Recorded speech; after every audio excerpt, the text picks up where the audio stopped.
place the 3W floor mats in the driver's seat. Rotate the clips to secure it. Repeat the same steps for the front passenger seat.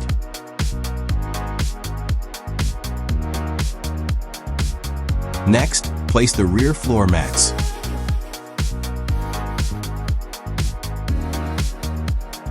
Then, fold down the rear seat backs. Place the seat back pads one by one. Remember to adjust the edges properly.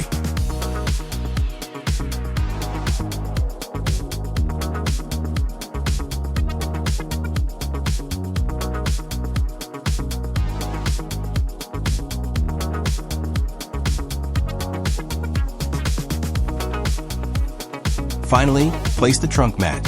Again, make sure to adjust the edges properly.